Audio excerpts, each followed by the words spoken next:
Voilà une mouche. Voilà cette mouche. Alors, il est très facile d'un petit coup de main comme ça, là, dans le revers de manche, de tuer un animal comme ça. Mais regardez la subtilité de ses mains, regardez la dextérité de ses pattes, regardez cette mouche, comment elle est adroite, habile, comment elle est parfaite, comment c'est une vie absolument parfaite, quoi. C'est une forme vivante qui est arrivée à la perfection après des millions d'années d'évolution.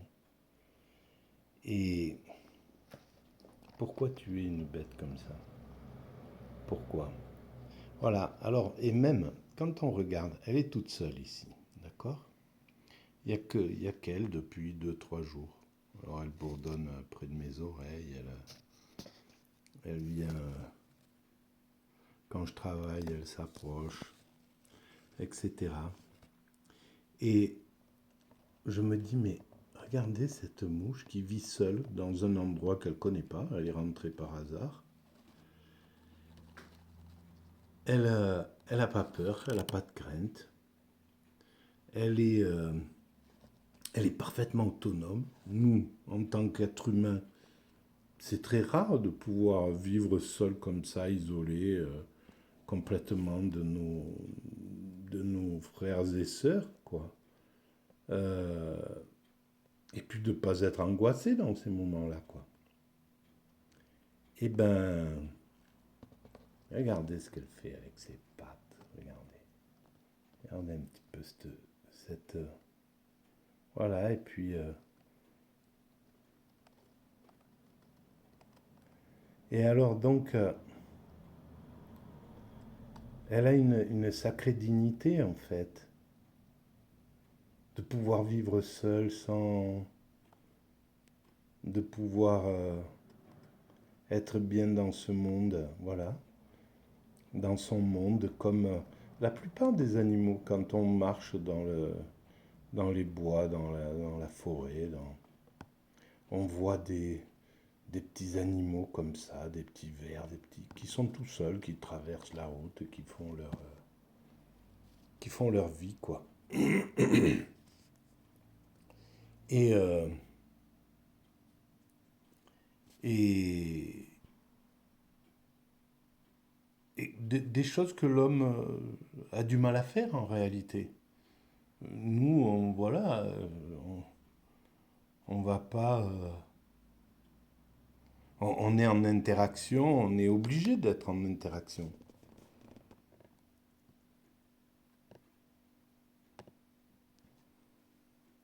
Et ben voilà.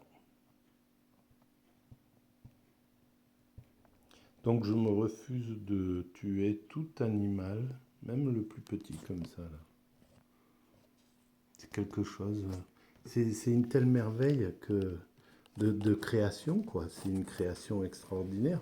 Et toutes les grandes spiritualités ont cette vision magique des animaux en réalité, de ne pas les faire souffrir, de voilà, évidemment la fatalité fait que on doit s'en nourrir, c'est vrai, on va aller tranquillement vers la fin de la nourriture, de la viande, etc. Dans quelques décennies, quelques siècles, ça sera fini, quoi.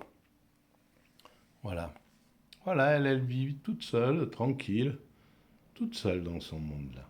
Voilà. Elle regarde, elle est là, elle est dans son. Elle, a- elle s'est adaptée exactement à à cet espace. Voilà. Eh ben, regardez ce qu'elle arrive à faire avec ses pattes. Regardez ça. C'est pas majestueux, c'est pas magnifique.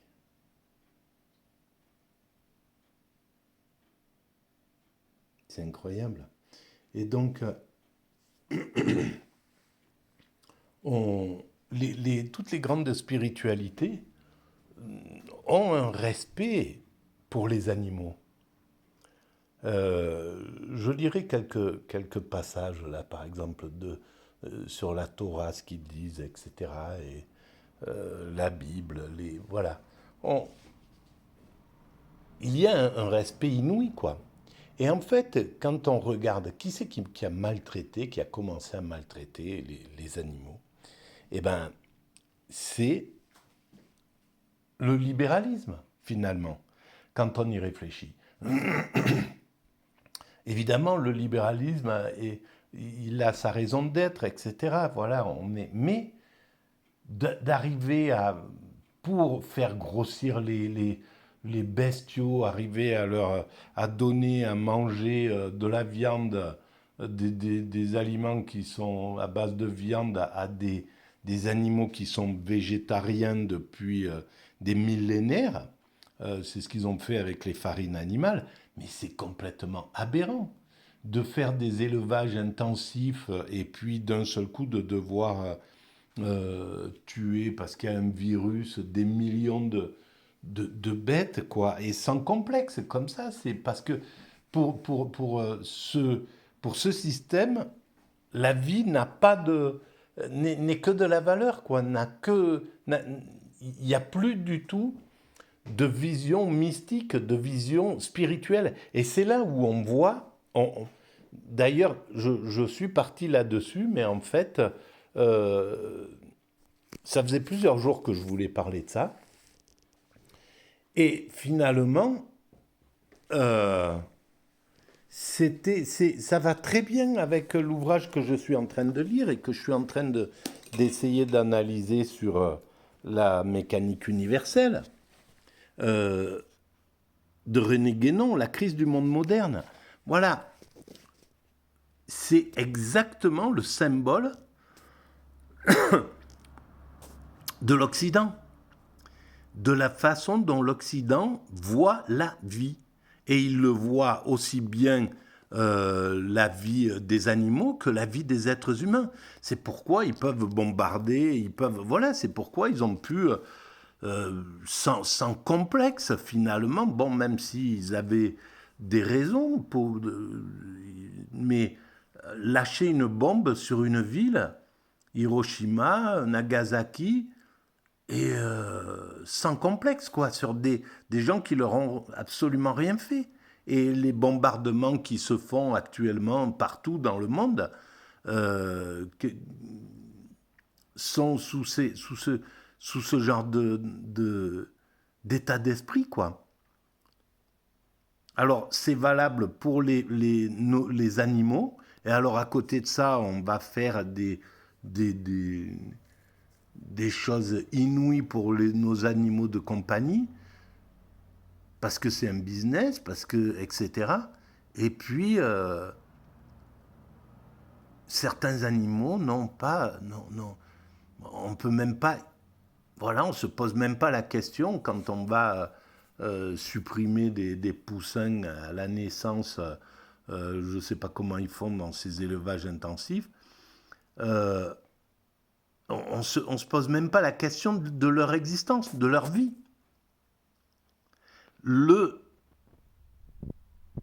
L'Occident, sous la coupe du néolibéralisme et du libéralisme, de l'ultracapitalisme, on va dire, parce que je pense que avant que l'industrialisation prenne place dans le monde paysan, c'était des petites fermes, les gens respectaient leurs 10 vaches qu'ils avaient, voilà, ils avaient un respect pour ces animaux, ils avaient une conscience. Et puis d'un seul coup, on nous a enlevé cette conscience.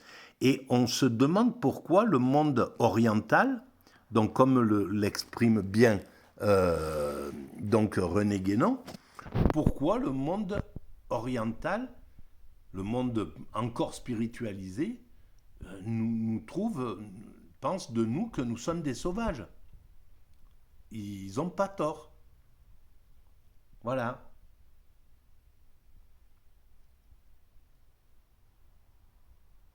Il y a, on se rend même pas compte vraiment de la dignité qu'il y a chez les animaux.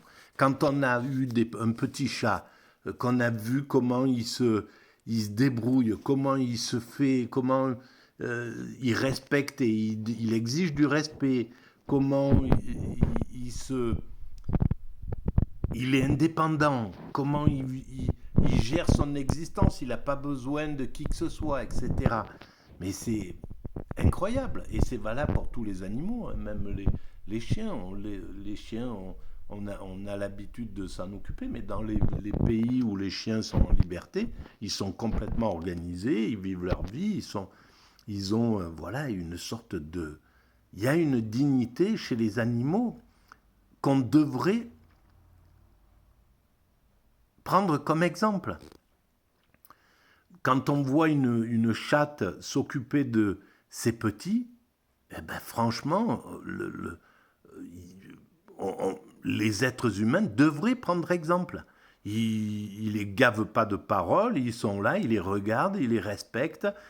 Quand le petit chat a envie de jouer, ils ont une patience incroyable. Les mères, elles le laissent faire, etc. Elles le laissent lui sauter sur la tête, faire ce qui... Voilà, etc. Avec une sorte de patience comme ça. Et puis en même temps, elles l'éduquent et en même temps... Voilà, et nous, on parle aux enfants, on parle, on tchatche, on dit, c'est comme ça, c'est etc., etc. Et on les voit plus. Il y a quand même quelque chose qui tourne pas rond du côté de l'Occident. Et je pense que c'est pourquoi le monde est en train de mettre en quarantaine l'Occident.